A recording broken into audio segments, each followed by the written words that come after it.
morning. Thank you so much for having me, the organizers of Berlin Questions. And we have a tough question to share, and I'm coming from Africa where when you talk about issues of governance, so many theories come up. So I had prepared some slides. Then I thought maybe I shouldn't share the slides. I should share some information from social media from Kenya, because remember there's also technology attached in this conversation. Anybody following what's happening in Kenya will notice that this question is very, very relevant to our situation. So I've got a very nice quote here from social media. It's not original with me. I just got it a few minutes ago. It's about a plane that is almost taking off on the taxi on the runway. The flight attendant says, "Good afternoon. Thanks for choosing Kenya Airways. Before we get ready for takeoff, I must say that I quit as your flight attendant. I cannot guarantee a safe flight, and so you are free to stay, but I'm out." Then the captain, "Good afternoon, this is the captain speaking. I also cannot guarantee a safe flight unless a couple of things are done. The weather is terrible. We have thunder, lightning, very strong winds, and the engine needs some couple of things to be fixed." And then the Federal Aviation Agency, which in this case is the Supreme Court of Kenya, says, "Good afternoon. This is the Federal Aviation Agency. If you fly here with the weather as it is, we will cancel your license, as we did last time. Fix the plane before you take off." And then we've got the first-class passengers.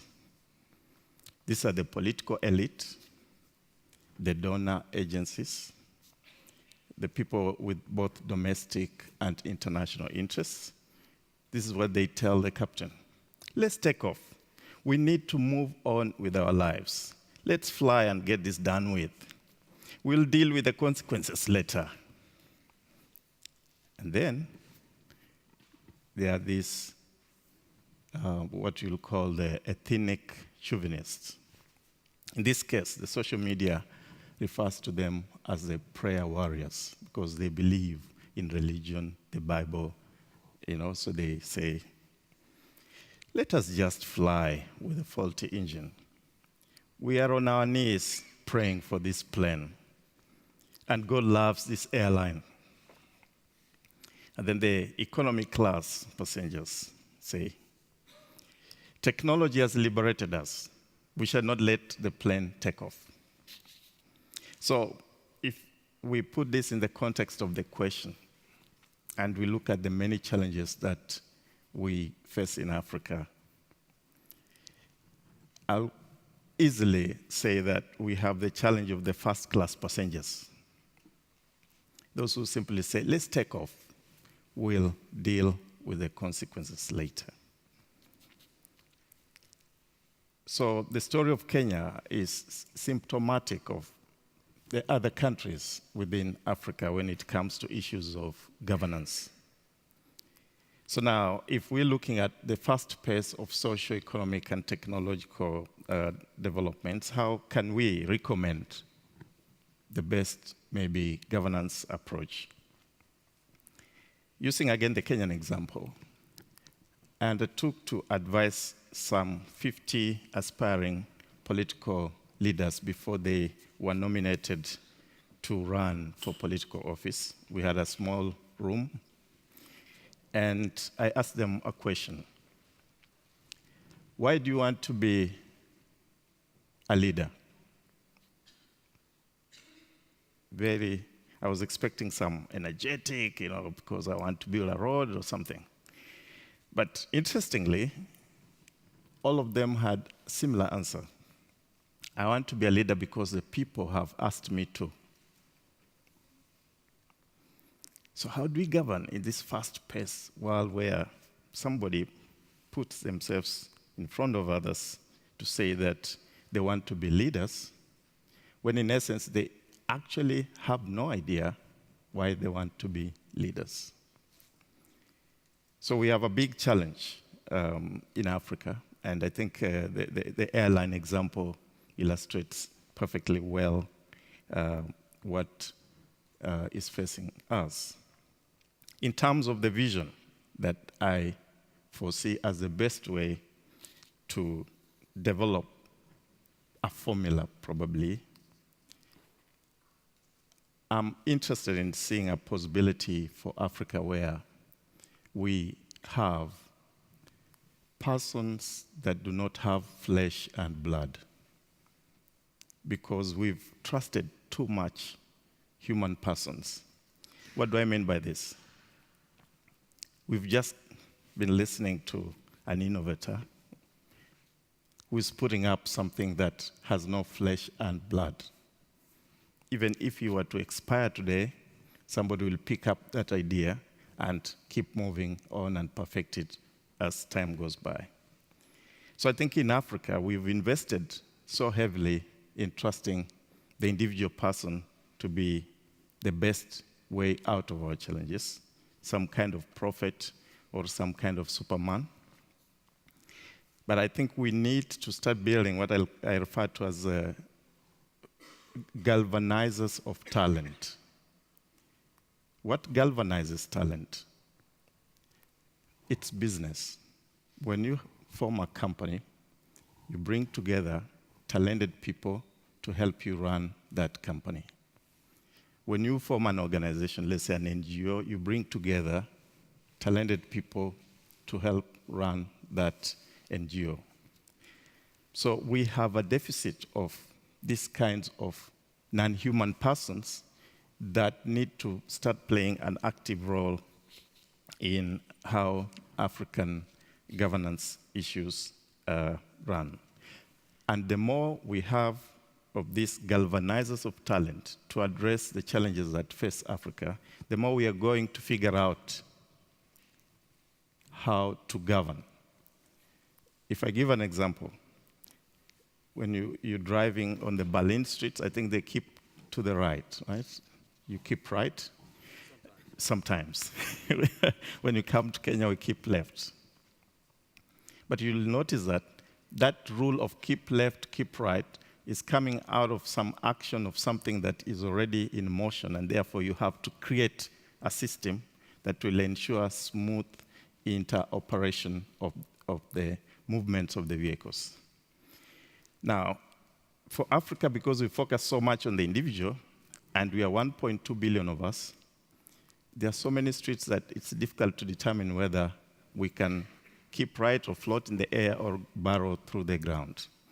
But with galvanizers of talent, what I mean by that, having African corporate entities coming up to address the African challenges, it's going to be easier for us to then start discussing how do these corporations interoperate, which kinds of regulatory framework do we require to have these corporate entities to interoperate. And we, at the Interregion Economic Network, have been working for the last 15 years to excite young East Africans in the 5-member East African countries to be on the front line to create some of these organizations, some of these companies. And we do it through competition platforms. We throw a challenge at the young people in East Africa and then ask them to submit their innovative ideas to compete at an open stage.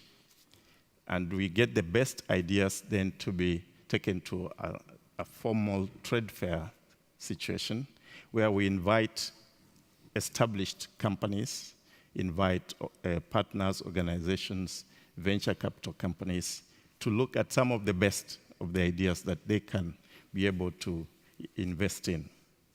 So far, we've managed to work with 120. And in my view, it's the best platform to grow more of this across Africa so that they can be the triggers of the best governance system.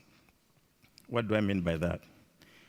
You cannot purport to have a democracy of representation and participation where people cannot articulate clearly what their interests are, because democracy should be helping people to articulate their interests in a way that then they can have some convergence.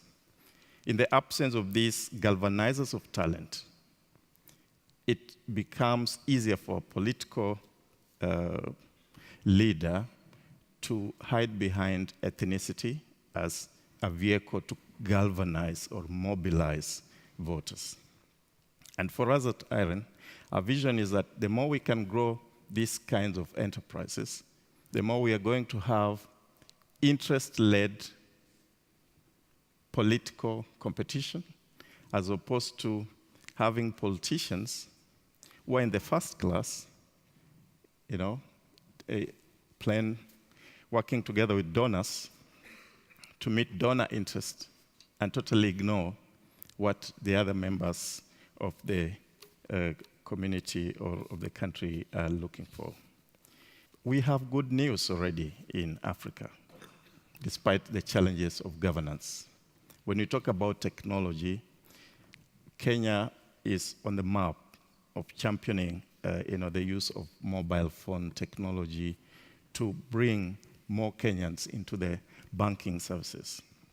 If you visit Nairobi, and you are on M-Pesa, which is a mobile money transfer system, you don't need to pay cash in a cab or when you go to a restaurant.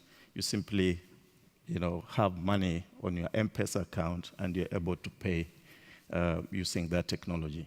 So the people who are not in the banking system have been brought into the banking system courtesy of technology, which is good news. So in my view, looking at the best way we can maybe govern for the future is to look at the reality that is in Africa. How to dismantle this mentality of the first-class group in the aeroplane that is on the tarmac, listen to the captain, listen to the flight attendant, so that we don't take off just for the sake of satisfying the short-term interests that tend to drive the way we run our politics. So I conclude by saying that the new way to govern in Africa is to grow new Africans who do not have flesh and blood. What I mean by that, companies, businesses, organizations that address the challenges that we face in Africa. Thank you.